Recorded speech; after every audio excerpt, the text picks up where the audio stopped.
BFM Business, Intégral Placement, idée de placement. Vincent Kutkovic chez bienprévoir.fr. Bonjour Vincent. Bonjour messieurs. Bonjour. C'est le début de l'année, on a donc envie de prendre de bonnes résolutions et on cherche les meilleures idées. Vous nous proposez 3 placements à privilégier. Cette année, on commence par quoi ? On va commencer par les SCPI. 2018 était une année un peu plus calme sur les SCPI. Les gérants d'ailleurs se sont résolus et se sont félicités que la collecte était un peu moins forte pour avoir un peu plus le temps de mieux investir. Dans le contexte où on commence à voir les fonds en euros qui sortent leur performance pour 2018, donc on voit que la baisse continue. En gros, les fonds en euros sont en rendement négatif, en rendement réel négatif sur 2018 quand on tient compte de l'inflation.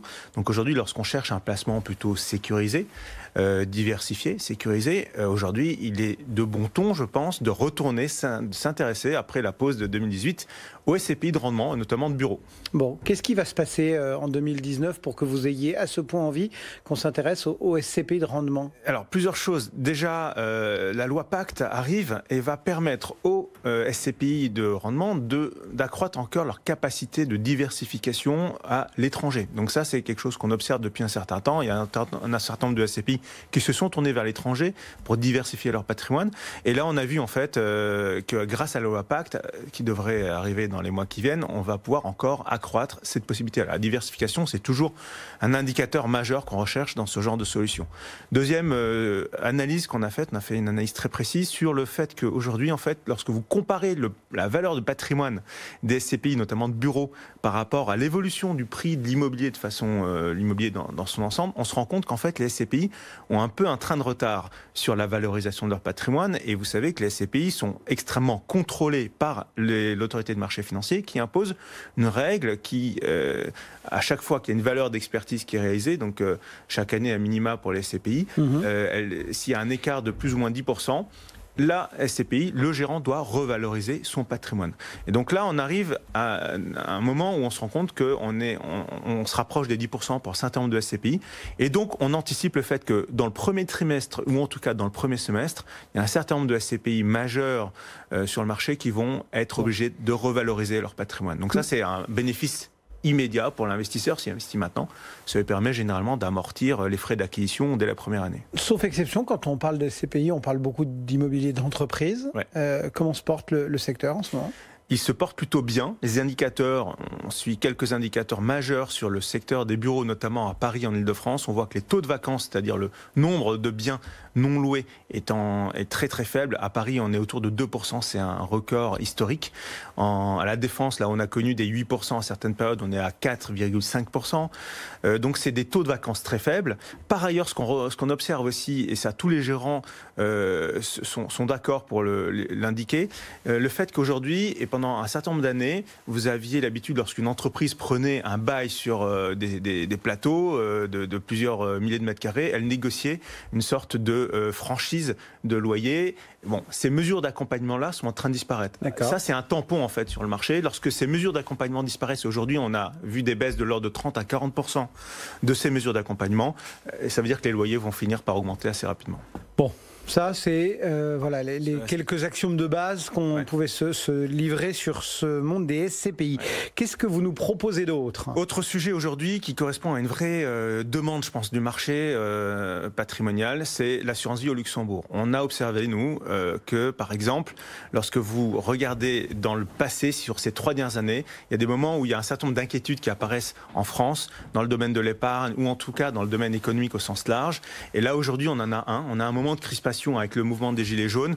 Et on a observé, par exemple, comment le mot assurance vie Luxembourg était tapé sur Google depuis un certain temps. Et on voit qu'il y a 3 pics. Premier pic, la loi Sapin 2 de novembre 2016. Deuxième pic, le risque de deuxième tour Mélenchon-Le Pen en 2017. Et troisième pic, le 2 et 3 décembre 2018, au moment où il y a les premiers événements violents sur Paris. Donc aujourd'hui, nous, on remarque qu'il y a effectivement une forte demande. Pourquoi ? Parce qu'un certain nombre d'investisseurs, en fait, il y a un précipité qui est en train de il n'y a pas que le mouvement des Gilets jaunes, un certain contexte d'incertitude qui fait que les gens se disent j'ai peut-être intérêt à mettre une partie de mon épargne au Luxembourg parce que je peux investir en devises et parce que je protège mieux mon épargne. Malgré tout, on dit que ce contrat luxembourgeois, avec tous ses avantages, le triangle, n'a pas que des avantages. Non, il est surtout réservé à des investisseurs plutôt dynamique. C'est vrai, c'est vrai. Pourquoi? Parce qu'en fait, pendant longtemps, on a dit le fonds en euros au Luxembourg, et depuis notamment l'arrivée de la loi Sapin 2, il ne faut pas y aller au Luxembourg parce que ça n'a pas d'intérêt, il est moins rentable qu'en France, et en plus il est plus cher, parce que la gestion coûte un peu plus cher au Luxembourg, c'est une gestion très haut de gamme, un peu plus chère. Donc on a eu plutôt tendance à proposer Luxembourg plutôt pour les portefeuilles, les profils très dynamiques, mais aujourd'hui, il y a une demande et il y a des offres qui permettent d'aller aussi sur des placements plus sécuritaires au Luxembourg, sur des dépôts CVM sécuritaires, par exemple, sur des placements sécuritaires qui ne sont pas le fonds en euros. Parce que ça, vraiment, je recommande de ne pas aller sur les fonds en euros au Luxembourg, notamment à cause de la loi Sapin 2. Et donc, aujourd'hui, il y a des possibilités qui deviennent de plus en plus intéressantes. On parle notamment de l'arrivée des ETF dans les contrats d'assurance vie luxembourgeois. Bon, donc, il y a pas mal de solutions pour les gens qui ne veulent pas avoir simplement une approche ultra dynamique de leur épargne. Il y a des nouveautés ou pas dans ce monde luxembourgeois? En dehors du fait qu'aujourd'hui l'offre devient un peu plus large sur les placements, disons, sécuritaires, et sur le fait qu'il y a de plus en plus de demandes, donc les assureurs sont en train d'imaginer un certain nombre de choses, il n'y a pas de nouveauté absolument fondamentale, à part le flux très important. Et on rappelle la garantie du capital qui est plus importante sur les fonds d'assurance vie luxembourgeois que de droit français. En France, on a une garantie de 70 000 euros par tête et par assureur. Au Luxembourg, il n'y a pas de limite. Je dirais que c'est toujours la limite de la capacité du Luxembourg à faire face à ça. Par contre, c'est vrai qu'il y a le fameux triangle de sécurité, un certain nombre d'éléments sécuritaires qui protègent l'épargne beaucoup mieux qu'en France. Vous nous avez promis 3 idées, on termine avec quoi? Troisième sujet pour moi, c'est le private equity en assurance vie. Là aussi, je reviens sur la loi Pacte. La loi Pacte prévoit a priori d'ouvrir les possibilités d'investir sur le private equity. Donc là, c'est d'investir sur des entreprises non cotées, sous forme d'actions ou d'obligations. On a vu que depuis la loi Macron de 2015, on a la possibilité d'élargir les possibilités d'investissement. Aujourd'hui, en fait, les assureurs ont peu d'offres. Ils sont en train tous de s'y mettre. On voit tous les 2-3 mois un nouvel assureur qui ouvre son offre. Donc, on parle souvent de produits de type FCPR. Je dirais que là, avec la loi Pacte, il va permettre d'investir un peu plus, une plus grande partie de son patrimoine. Aujourd'hui, c'est limité à 10% de ses avoirs financiers. Ça va être élargi.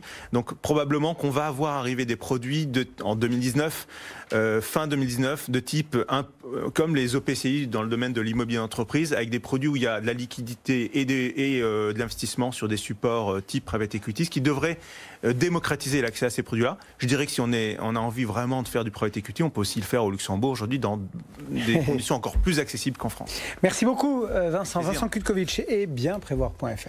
Et ces 3 idées pour investir en 2019. On va continuer de vous conseiller, bien sûr, vous apporter les perspectives pour cette nouvelle année, alors que le CAC 40 gagne aujourd'hui 0,6%, 4745 points à la bourse de Paris. Séance assez tranquille. Unibail-Rodamco est en tête de l'indice, plus 2,7.